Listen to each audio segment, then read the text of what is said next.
Asante Regina na habari msikilizaji. Vyombo vya habari nchini Israel vimesema baraza la mawaziri linalohusika na masuala ya usalama nchini humo limeidhinisha kwa kauli moja mpango wa kupanua mashambulizi yake ukanda wa Gaza. Hata hivyo, ripoti zinaonyesha kuwa mpango huo utatekelezwa tu baada ya ziara ya Rais wa Marekani Donald Trump katika eneo hilo wiki ijayo. Zaidi na Samba Tenzi. Jeshi la Israel limewaita maelfu ya askari wake wa akiba kujiandaa na ongezeko hilo. Vyombo vya habari vya Israel pia vimeripoti kuwa kamati hiyo ya mawaziri imeidhinisha mpango wa kuanza kupelekwa tena kwa misaada ya kibinadamu katika ukanda wa Gaza na kupitia kampuni binafsi na mfuko wa kimataifa. Wapiganaji wa Houthi nchini Yemen wameapa kufanya mashambulizi zaidi katika viwanja vya ndege vya Israel kufuatia mpango wa Israel kupanua operesheni zake za kivita katika ukanda wa Gaza. Katika taarifa iliyotolewa katika mitandao ya kijamii, kundi hilo limesema litaiwekea Israel kizuizi cha anga na kuyaonya mashirika ya ndege kusitisha safari zake kwenye viwanja vya ndege vya Israel. Kombora lililorushwa jana na wapiganaji hao wa Houthi lilishambulia maeneo ya nje mwa uwanja wa ndege wa Ben Gurion ulioko karibu na Tel Aviv. Waziri Mkuu wa Israel Benjamin Netanyahu ameahidi kulipiza kisasi. Rais wa Marekani Donald Trump amesema anaielekeza serikali yake kufungua tena na kupanua gereza maarufu la zamani la Alcatraz lililopo katika kisiwa cha California. Katika ujumbe wake ukurasa wake wa mtandao wa kijamii jana, Rais Trump amesema kwa muda mrefu Marekani imekuwa ikikabiliwa na uovu, ghasia na watu wenye makosa ya kujirudia kihalifu. Gereza hilo kongwe lilifungwa mwaka 1963 na kwamba kisiwa hicho kwa sasa kinatumika kama eneo la utalii. Vyombo vya habari nchini Kenya vimearifu kuwa watu 3 wamekamatwa nchini humo baada ya shambulio la kurushiwa kiatu kwa rais wa nchi hiyo William Ruto wakati alipokuwa akihutubia umati wa watu katika eneo la Kuria, katika wilaya ya Kuria. Picha video iliyosambaa katika mitandao ya kijamii inamwonyesha Rais Ruto akihutubia kutokea ndani ya gari la wazi alipokuwa ziarani magharibi mwa Kenya wakati aliporushiwa kiatu. Wafuasi wake wengi wamelani tukio hilo.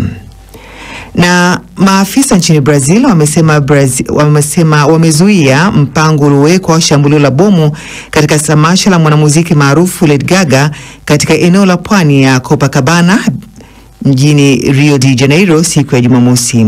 Tamasha hilo lilihudhuriwa na zaidi ya watu milioni 2. Hii ni BBC. Na muktasari wa taarifa kuu za dunia umesomwa na Halima Nyanza. Unasikiliza matangazo ya Amka na BBC kutoka idhaa ya Kiswahili ya BBC. Magharibi mwa Kenya, matangazo haya yanasikika kupitia Nyota FM. Nchini Tanzania unaweza kutupata kupitia Radio 1 mjini Dar es Salaam na Radio Free Africa kule Mwanza. Nchini Jamhuri ya Kidemokrasia ya Kongo unaweza kutusikiliza kupitia Radio Muungano Beni. Pia unaweza kuyapokea matangazo yetu kwenye internet katika bbcswahili.com ama kupitia ukurasa wetu wa Facebook, andika BBC Swahili. Mimi ni Regina Mziwanda. Na kwa kuanza kile tulichokuandalia, wapiganaji wa Houthi nchini Yemen wameapa kufanya mashambulizi zaidi kwenye viwanja vya ndege vya Israel kufuatia mipango ya Israel ya kupanua operation zake za kijeshi huko Gaza. Kundi hilo limesema litafanya kazi ya kuweka kizuizi kikubwa cha anga kwa Israel na kuonya mashirika ya ndege kusitisha safari za ndege kwenda kwenye viwanja vya ndege vya Israel. Leonard Mubali na maelezo zaidi. Makombora yaliyofyatuliwa na wapiganaji wa Houthi yalipiga karibu na ukingo wa Ben Gurion karibu na mji wa Tel Aviv usiku wa Jumapili. Waziri Mkuu wa Israel Benjamin Netanyahu ameahidi kulipa kisasi kwa shambulio hilo. Ulimwengu mzima unatatizwa na kundi la Houthi, ikiwa ni pamoja na shambulio baya walilofanya leo karibu na uwanja wa ndege wa Ben Gurion. Hatutavumilia, tutachukua hatua kali sana dhidi yao na daima tutakumbuka kwamba wanatenda kwa maelekezo na uungwaji mkono wa mlinzi wao Iran. Tutafanya kile tunachohitaji kufanya ili kutunza usalama wetu, kujibu ipasavyo na kutoa onyo linalofaa kwa Iran kwamba hii haiwezi kuendelea. Kupitia njia ya video, msemaji wa kijeshi wa kundi la Houthi Yahya Sarea ameonya na kutaka safari za ndege kwenda viwanja vya ndege vya Israel kusitishwa. Vikosi vya majeshi vya Yemen vinatangaza kwamba vitafanya kazi ya kuweka vizuizi vikubwa vya anga dhidi ya Israel kwa kulenga mara kwa mara viwanja vya ndege, haswa uwanja wa ndege wa Lod unaojulikana nchini Israel kama uwanja wa ndege wa Ben Gurion. Vikosi vya wanajeshi wa Yemen vinatoa wito kwa mashirika yote ya ndege ya kimataifa kutilia maanani yaliyomo katika taarifa hii tangu ilipotangazwa na kuchapishwa, na kufuta safari zote za ndege zilizopangwa kuelekea viwanja vya ndege vya adui wahalifu ili kuhifadhi usalama wa ndege na mawakala wao. Kundi la Houthi linasema mashambulizi yao yana mshikamano mkubwa na Wapalestina na nchi nyingine za Kiarabu zinazolengwa na Israel ikiwemo Lebanon na Syria. Ni taarifa yake Leonard Mubali. Matokeo ya uchaguzi wa marudio wa urais wa Romania yamemweka mgombea wa chama cha Nationalist George Simeon katika nafasi ya kwanza baada ya takriban kura zote kuhesabiwa. Hata hivyo, kura za wapiga kura wa nje ya Romania maarufu kama diaspora bado hazijahesabiwa na zinaweza kuyabadili matokeo. Mazingira yote ya uchaguzi yanaonyesha kutakuwa na duru ya pili ya uchaguzi huo. Florian Kaijage na maelezo zaidi. Simeon ameongoza kwa kupata 40% ya kura na atashiriki katika duru ya pili ya Mei 18 akipewa nafasi kubwa ya kuibuka mshindi. Nicu Soldan, meya wa Bucharest mwenye sera za mrengo wa kati, na Crin Antonescu, mgombea wa muungano na utawala, wameshika nafasi ya pili wakipata 21% kila mmoja. Katika hotuba ya video iliyochezwa kwa wafuasi katika makao makuu ya chama chake, Bwana Simeon amepongeza matokeo ya kura hiyo. Împreună am scris astăzi istorie. Kwa pamoja tumeweka historia, tunakaribia matokeo ya aina yake. Hongera, ninyi ni washindi. Leo watu wa Romania wamezungumza.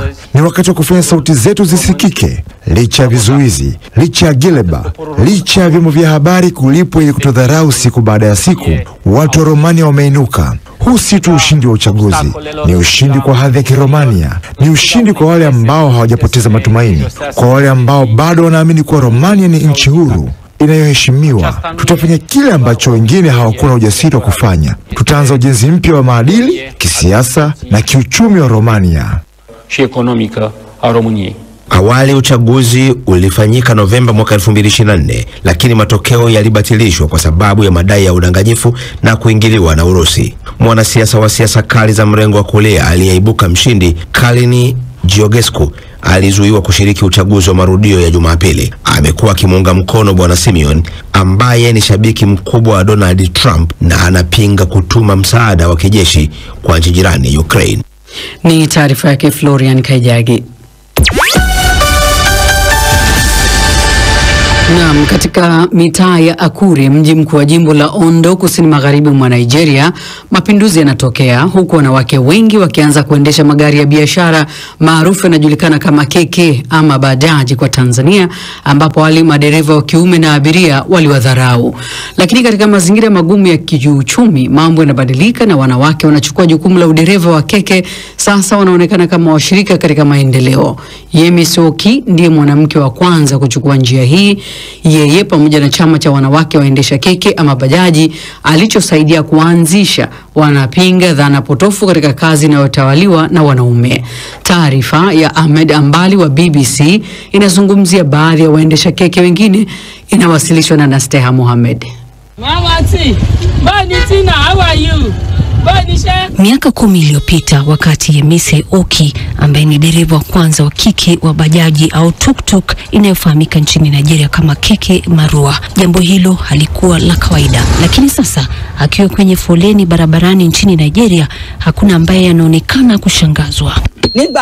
Nilipoanza kuwaita wateja, watu wengine wangesema dereva mwanamke, wangesema sitaki kupata ajali. Walikuwa wananiangalia kwa dharau na shauku.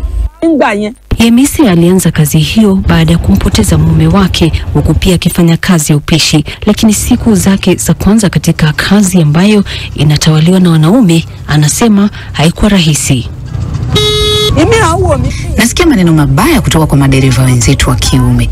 Baadhi wanasema ni umasikini ambao umemfikisha hapo, kwa yeye kuendesha marua. Kama hana kazi, kwani lazima aendeshe marua? Watasema kila aina ya mambo. Baada ya miaka mingi ya kuwa na subra na ukakamavu, Yemise anasema hatimaye amepata nafasi miongoni mwa madereva wanaume.